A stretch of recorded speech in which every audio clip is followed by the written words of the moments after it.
नमस्कार विद्यार्थी मित्रांनो, नोट्स इन मराठी या आपल्या शैक्षणिक यूट्यूब चॅनलवर तुमचं मनापासून स्वागत आहे. आज आपण 16व्या आणि 17व्या शतकातील मुघल साम्राज्याच्या काळात डोकावणार आहोत. हा तो काळ आहे जेव्हा भारताची सुमारे 85% लोकसंख्या खेड्यांमध्ये राहत होती. आपण त्यावेळच्या कृषी समाजाचा म्हणजे शेतकरी, जमीनदार आणि राज्यांतील गुंतागुंतीच्या संबंधांचा अभ्यास करणार आहोत. हो, आणि या अभ्यासासाठी आपला मुख्य आधार असणार आहे N.A. अकबरी. अकबराचा दरबारी इतिहासकार अबुल फजल याने लिहिलेला हा ग्रंथ आपल्याला त्या काळातील समाज, प्रशासन आणि अर्थव्यवस्थेची इतकी तपशीलवार माहिती देतो की आपण या स्रोतांच्या आधारे त्या जगाला समजून घेण्याचा प्रयत्न करूया. चला तर मग याच्या मुळाशी जाऊया. त्या काळातील कृषी समाजाचा मूळ घटक होता गाव. शेतकरी वर्षभर जमीन नांगरणे, पेरणी करणे, कापणी करणे यांसारखी कामे करत. त्यांना रय्यत किंवा किसान या नावाने ओळखले जायचे, बरोबर? अगदी बरोबर. पण इथे एक रंजक फरक आहे. शेतकऱ्यांचे दोन मुख्य प्रकार होते. अच्छा. हो, खुदकाष्ट आणि पाहीकाष्ट. खुदकाष्ट म्हणजे तेच शेतकरी जे आपल्या गावातच स्वतःच्या जमिनीवर शेती करत. आणि पाहीकाष्ट? पाहीकाष्ट म्हणजे दुसऱ्या गावातून येऊन करारावर शेती करणारे शेतकरी. म्हणजे ते स्थलांतरित असायचे. हो, कधीकधी चांगल्या महसुलाच्या अटींमुळे किंवा मग दुष्काळासारख्या संकटामुळे लोक पाहीकाष्ट बनायचे. आणि त्यांची शेती फार मोठ्या प्रमाणावर नव्हती असं मी ऐकलंय. म्हणजे उत्तर भारतातील सामान्य शेतकऱ्याकडे एक जोडी बैल आणि 2 नांगरांपेक्षा जास्त काही नसायचं. बरोबर. गुजरातमध्ये तर 6 एकर जमीन असणारा शेतकरी श्रीमंत मानला जायचा. 6 एकर म्हणजे श्रीमंत? हो, आणि बंगालमध्ये 10 एकर जमीन असणारा आसामी म्हणजे खूप श्रीमंत समजला जायचा. पण या काळात शेतीचा विस्तार सतत होत होता असंही म्हणतात. अगदी. याची 3 मुख्य कारणं होती. एक म्हणजे मुबलक जमीन, अच्छा. दुसरं उपलब्ध मजूर, आणि तिसरं आणि सगळ्यात महत्त्वाचं शेतकऱ्यांची गतिशीलता. गतिशीलता म्हणजे? स्वतः मुघल सम्राट बाबरने बाबरनामामध्ये लिहिले आहे की हिंदुस्थानातली गावे आणि शहरे एका क्षणात ओसाड पडतात आणि क्षणात वसवली जातात. वा, हे त्या काळातील समाजाच्या गतिशीलतेचं उत्तम उदाहरण आहे. बरोबर. पण ही शेती पूर्णपणे पावसावर अवलंबून नव्हती ना? नाही, अजिबात नाही. बाबरनामामध्ये सिंचनाच्या कृत्रिम पद्धतींचं वर्णन आहे.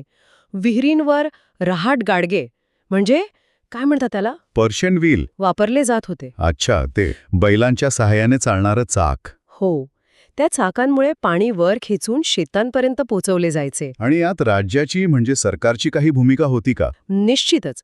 राज्याकडूनही सिंचन प्रकल्पांना पाठिंबा मिळत असे. उदाहरणार्थ, शहाजहानच्या काळात पंजाबमधील शाहनहर सारख्या जुन्या कालव्यांची दुरुस्ती केली गेली. आणि नवीन कालवेही खोदले गेले असतील? हो, नवीन कालवेही खोदले गेले. आणि पिकांबद्दल बोलायचं झालं तर विविधता प्रचंड होती असं म्हणतात. प्रचंड. खरीप आणि रब्बी या 2 मुख्य हंगामांमध्ये बहुतेक प्रदेशात वर्षातून किमान 2 पिके घेतली जात. N.A. अकबरीमध्ये काही आकडेवारी आहे का याबद्दल? आहे ना. N.A. अकबरीनुसार आग्रा प्रांतात 39 प्रकारची पिके, तर दिल्लीत 43 प्रकारची पिके घेतली जात. 43 प्रकारची? आणि बंगालमध्ये तर फक्त तांदळाचेच 50 प्रकार होते. 50 प्रकारचे तांदूळ? अविश्वसनीय. इथे जिन्से कामिल म्हणजेच उत्तम पिके ही संकल्पना खूप महत्वाची आहे.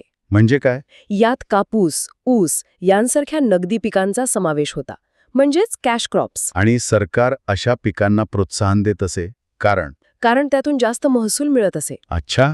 यावरून हे स्पष्ट होते की त्या काळातील शेती फक्त उदरनिर्वाहासाठी नव्हती, तर ती व्यापारी स्वरूपाचीही होती. खरंय. इतकंच नाही तर 17व्या शतकात जगभरातून भारतात नवीन पिके आली, बरोबर? हो, आणि ती तर खूपच रंजक गोष्ट आहे. मका, टोमॅटो, बटाटा, मिरची, अननस आणि पपई याच काळात भारतात आले. म्हणजे मिरची आणि बटाट्याशिवाय आपलं जेवण तेव्हा अपूर्ण होतं. अगदी. आणि तंबाखू देखील याच काळात दख्खनमध्ये आला. आणि तो इतका लोकप्रिय झाला की जहांगीरने त्यावर बंदी घालण्याचा प्रयत्न केला होता. हो, पण तो प्रयत्न अयशस्वी ठरला. आता गावाकडे येऊया. गाव म्हणजे फक्त शेतकऱ्यांचा समूह नव्हता, तो एक संघटित सामाजिक घटक होता. बरोबर. यात 3 मुख्य घटक होते: शेतकरी, पंचायत आणि गावाचा प्रमुख, ज्याला मुकद्दम किंवा मंडल म्हणत. पण हा समाज पूर्णपणे समानतेवर आधारलेला नव्हता की नाही? नाही. जातीवर आधारित विषमता खोलवर रुजलेली होती. काही जातींना हलकी कामे दिली जात आणि ते गरिबीत जीवन जगत होते. त्यांना मजूर म्हटले जात असे. आणि गावाचा कारभार पंचायत पाहत असे. हो, ही गावातील प्रतिष्ठित आणि वंशपरंपरागत हक्क असलेल्या वडीलधाऱ्या लोकांची सभा होती. आणि गावाचा प्रमुख मुकद्दम हा पंचायतीचा अध्यक्ष असायचा. बरोबर. त्याची निवड गावकरी वडीलधाऱ्यांच्या संमतीने करायचे. पंचायतीची कामे खूप महत्वाची होती असं दिसतंय. सिंचनाचा खर्च उचलणे. म्हणजे पाहुणचार वगैरे? हो, मग पूर किंवा दुष्काळ यांसारखे नैसर्गिक आपत्तींमध्ये मदत करणे आणि जातीय नियम व परंपरा यांचे पालन होईल हे पाहणे. आणि शिक्षा. प्रसंगी पंचायत दंड आकारू शकत होती किंवा समाजातून बहिष्कृत करण्याची शिक्षाही देऊ शकत होती. बापरे, म्हणजे त्यांचे अधिकार खूप मोठे होते. हो, आणि गावातील प्रत्येक जातीची स्वतःची जाती पंचायत असायची. अच्छा, म्हणजे एक मुख्य पंचायत आणि मग प्रत्येक जातीची वेगळी पंचायत. अगदी. जमिनीच्या मालकी हक्कावरून होणारे वाद, लग्नाचे नियम आणि समारंभातील मानपान यांसारख्या गोष्टींवर ते निर्णय देत. आणि राज्य सरकार यात हस्तक्षेप करायचं का? नाही, बहुतेक प्रकरणांमध्ये राज्य सरकार जातू पंचायतीच्या निर्णयांचा आदर करत असे. आता या ग्रामीण समाजाच्या पिरॅमिडच्या शिखरावर असलेल्या वर्गाकडे वळूया, जमीनदार.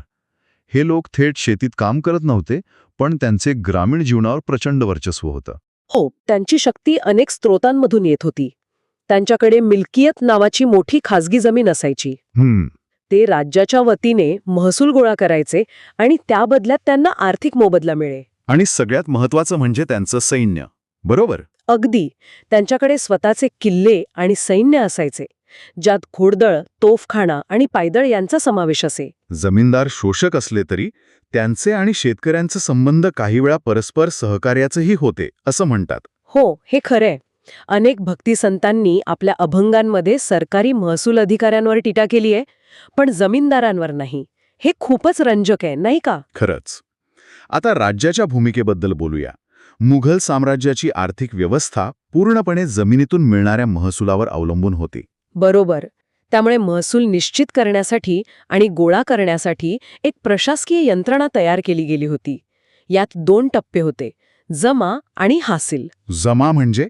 जमा म्हणजे निर्धारित केलेली रक्कम, म्हणजे एस्टिमेटेड टॅक्स. आणि हासिल म्हणजे प्रत्यक्ष गोळा झालेली रक्कम, ॲक्च्युअल कलेक्शन. अगदी.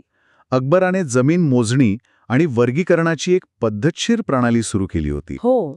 जमिनीचे पोलाज, परावती, चाचर आणि बंजर असे वर्गीकरण केले जात असे. म्हणजे पोलाजी ही सर्वात सुपीक जमीन. हो, जिथे दरवर्षी लागवड व्हायची. परावती म्हणजे 1 वर्ष पडीक ठेवायची. चाचर 3-4 वर्ष पडीक. आणि बंजर म्हणजे 5 वर्षांपेक्षा जास्त काळ पडीक. आणि या वर्गीकरणानुसार महसूल ठरवला जायचा. बरोबर. ही सगळी माहिती, हे आकडे, ही व्यवस्था, ही आपल्याला ऐन-ए-अकबरीमधूनच मिळते. अगदी. आपण ही सगळी माहिती ज्या ग्रंथाच्या आधारे मिळवत आहोत, तो म्हणजे अबुल फझलचा ऐन-ए-अकबरी.